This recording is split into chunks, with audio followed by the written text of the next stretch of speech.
धाराशिव जिल्हा दौऱ्यावरती आहेत आणि त्यांचं नाव जे आहे ते गैवाळ प्रकरणाशी जोडलेलं गेलेलं आहे. ते आता आपल्या बरोबर आहेत. सर, काय नेमकी सत्यता आहे? रोहित पवार वारंवार आरोप करतायत.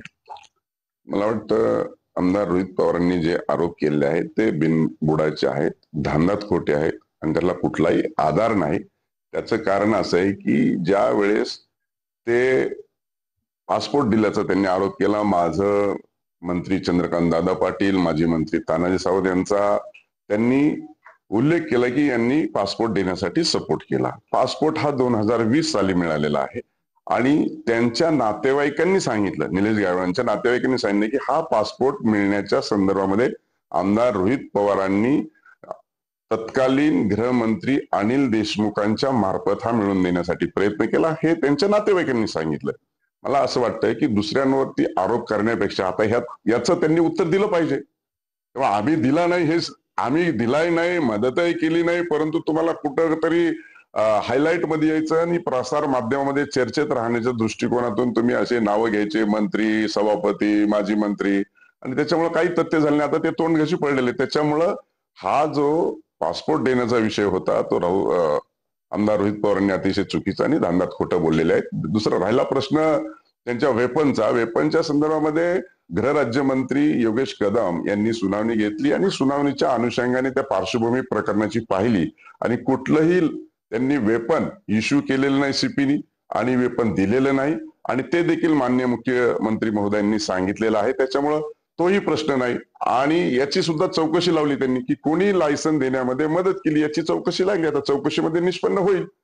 त्यामुळं अशा पद्धतीचे आमदार रोहित पवार बिनबुडाचे आणि धांदात खोटं बोलतात.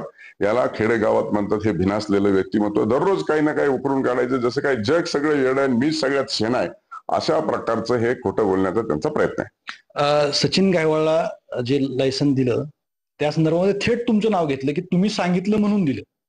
मला असं वाटतं की या संदर्भामध्ये मी गृहराज्यमंत्री राहिलेलो आहे. गृहराज्यमंत्री योगेश कदम यांना क्वाशी ज्युडिशरी राईट आहे आणि त्यांच्या अधिकार कक्षेमध्ये द्यायचं नाही द्यायचं ते स्वतंत्रपणे निर्णय घेण्यासाठी सक्षम आहे, चांगलं काम करतात. त्याच्यामुळं त्यांनी निर्णय घेतला नाही, दिलंही नाही आणि त्यांना लायसन देण्याचा प्रश्नही नाही. आणि म्हणून अशा स्वरूपामध्ये कुणी मदत केली आणि कुणी मदत नाही केली असे बिनबुडाचे बिना आधाराचे त्याला काही एव्हिडन्सेस आहेत काहीच नाही. त्यामुळं रामदास कदम त्यांचे वडील देखील गृहराज्यमंत्री होते, मी देखील गृहराज्यमंत्री होतो, योगेश कदम देखील आता गृहराज्यमंत्री आहेत. त्यामुळं अशा स्वरूपाची सनसनाटी निर्माण करण्याचा प्रयत्न फक्त रोहित पवारांच्या माध्यमातून झालेला आहे. दोन्ही प्रकरणामध्ये ते दोन कशी पडलेले आहेत आणि याची पार्श्वभूमी जर बघायची ठरलं तर मी ज्यावेळेस मंत्री होतो आणि मंत्री म्हणून मला पाडायचं होतं, त्यांना उभं राहायचं होतं, त्यावेळेस ते निलेश गायवळांना पहिल्यांदा जामखेडला घेऊन आले आणि घेऊन आल्याच्या नंतर तेव्हा आमच्या भागातल्या लोकांना माहित झालं की हे आपल्याकडचे आहेत आणि हे पुण्यात राहतात. मग अशा स्वरूपाचं त्यांच्या बैठका झाल्या, त्यांच्या चर्चा झाल्या, त्यांच्या कौटुंबिक संबंध आले, वडील त्यांच्या घरी गेले, ते सासऱ्यांच्या घरी परत चर्चा झाल्या आणि मग त्यांचं कशामध्ये भिनसलं, देवाणघेवाणात भिनसलं का, रिअल एस्टेटमध्ये भिनसलं का, कोणत्या व्यवहारात भिनसलं हे त्यांनाच माहिती. आणि मग त्यांना विरोध करण्यासाठी ते माझ्या बरोबर आले, एवढाच त्याचा भाग आहे. परंतु मग त्यांना वाटलं की हे आमच्याबरोबर असताना त्यांच्याबरोबर गेलं कसे. ही जर पार्श्वभूमी बघायची असेल तर आमच्या भागामध्ये अनेक त्यांच्या बातम्या आल्या, फोटो छापले गेलेत. त्यांनी सांगितलं की निलेश गायवळ आणि सचिन गायवळ होते म्हणूनच आमच्या ग्रामपंचायती निवडून आले, हे रोहित पवारांनी सांगितलं, पेपरला बातम्या छापून आल्या. त्यानंतर माझे 4 सदस्य पंचायत समितीचे 2 जिल्हा परिषद सदस्य असताना त्यांना हाणून मारून मिटकून त्यांना सभापती कसं केलं, राजश्री सूर्यकांत मोरे यांना सभापती कसं केलं हे आमच्या सगळ्या तालुक्याला माहिती आहे, आपल्याला सगळ्याला माहिती आहे. त्यावेळेस देखील मी आरोप केले. हाणून मारून मिटकून आमच्या सदस्यांना त्यांनी पळवलं, हाणलं मारलं, केस दाखल झाली नाही. पण ही सगळी पार्श्वभूमी सगळ्याला माहिती आहे. हे कोणी केलं? हे रोहित पवारांनी केलं.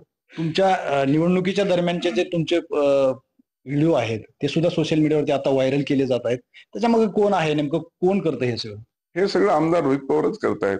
त्याच्यामुळे कोण कुणाचा प्रचार करते कोण कुणाच्या बरोबर आहे. आता त्यांचं जर म्हटलं आईचा आणि वडिलांचे फोटो येतात ते म्हणतात सामाजिक कार्यकर्ता. आता निलेश गायवळ त्यांच्यावर गेलं की सामाजिक कार्यकर्ते होतात आणि आमच्या प्रचारात बोलले की ते गुंड होतात. माझं असं मत आहे की गुन्हेगारी पार्श्वभूमी असलेली व्यक्ती गुंडच असते. याला जात धर्म पंथ पक्ष काही नाही. मग तुम्ही एकाच व्यक्तीचे असे दोन पार्ट समाज माध्यमांपाशी कसे सांगू शकता? नेमकं गहेवाळ कुटुंबीय जे आहे त्यांचे आणि तुमचे संबंध कसे होते, नेमकं कुठून सुरुवात, कुठं काय, म्हणजे हे माझे आणि त्यांचे दूर दूरवर संबंध नाहीयेत. त्यामुळे मी गृहराज्यमंत्री असताना, देवेंद्र फडणवीस गृहमंत्री आणि मुख्यमंत्री असताना त्यांच्यावरती मोका लावला आणि त्या मोक्यातून सोडवण्यासाठी रोहित पवारांनी मदत केली हे मी सांगत नाही, त्यांच्या नातेवाईकांनी आता सांगितलंय. आणि त्याच्यामुळं त्यांचे माझे संबंध असण्याचं कारणच नाही. आणि म्हणून वारंवार त्यांना माझे संबंध आहेत असं दाखवण्याचा जो प्रयत्न करतात, आणि ते खूप शहाणे आहेत. त्यांच्याबरोबर बघितले असं नाही, यादीची यादीच आहे. त्यांचे जो बरोबर जे लोक फिरतायत, फोटो आहेत, त्यांच्याबरोबर सगळे क्रिमिनल लोक